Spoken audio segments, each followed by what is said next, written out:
नमस्कार मित्रों, welcome to my channel गौर से देखो। आजकल इंटरनेशनल न्यूज़ फॉलो करना बड़ा मुश्किल काम हो गया है। It's very scary.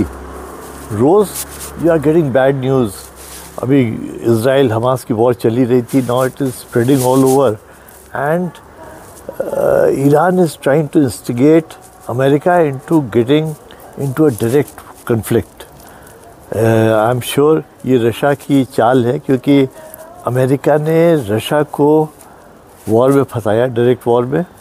Now Russia wants America to be involve in a direct conflict, और इसीलिए कल ही अमेरिका के 3 सोल्जर्स मार दिए गए हैं और 30 odd are seriously injured.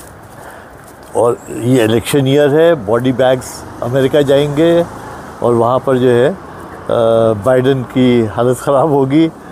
And अब सबसे बड़ी मुश्किल ये है, पहले America had a superior edge over उसकी proxies. Now all these proxies are as well equipped और maybe sometimes even better equipped because they are willing to die than America. So America is now almost scared to get into a conflict in spite of having all the age or sophistication of arms it has. तो अब बहुत ही critical phase है, क्योंकि now America will have to take one step higher and maybe go for weapons of mass destruction now. क्योंकि normal bombing जो वो कर रहे हैं, एक मिसाइल से एक आदमी मरता है, इससे तो काम नहीं चल रहा उनका।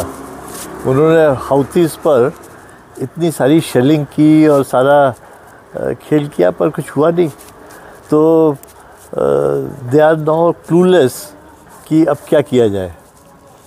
सो let us see how things pan out. क्योंकि अमेरिका शुरू से अगर देखा जाए तो they were used to proxy wars, America and Russia both.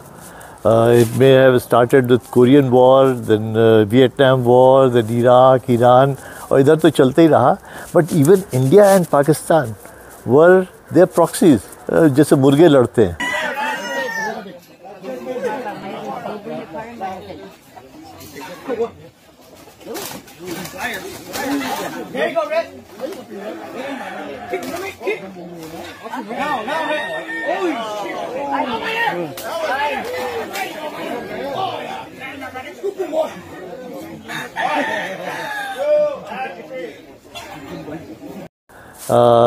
Russia was backing India and America was backing Pakistan, और हम लोग लिटरली मुर्गों जैसे लड़ रहे थे।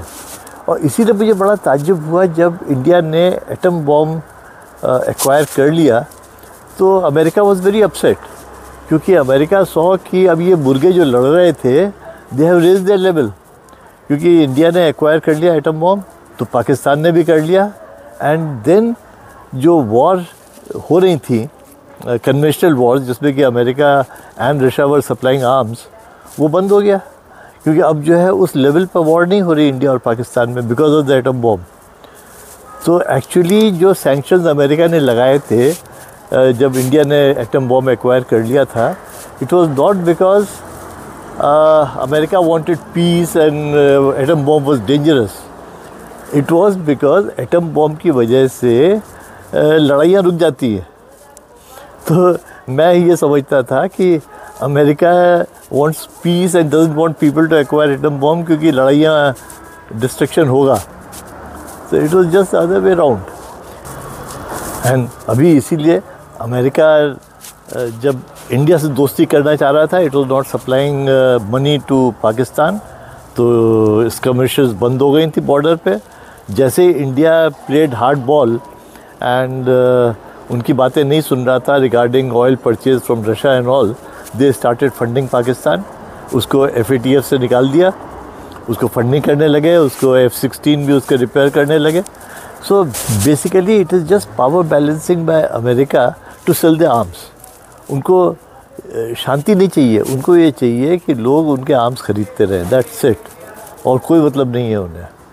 और इसीलिए वो चाह रहे थे पहले कि इंडिया पाकिस्तान लड़ जाए, अब वो नहीं लड़ रहे थे। अब वो चाह रहे थे, अभी पाकिस्तान को फंडिंग की थी इस शर्त पे कि वो ईरान से लड़ जाए।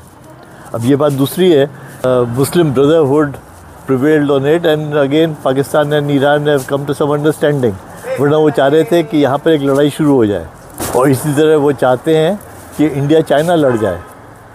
तो वो सब बस अमेरिका ये चाहता है कोई लड़ जाए, वो न लड़ें, वो आर्म सप्लाई करें। आजकल the scene is changing every day. अब आजकल में Biden will have to react.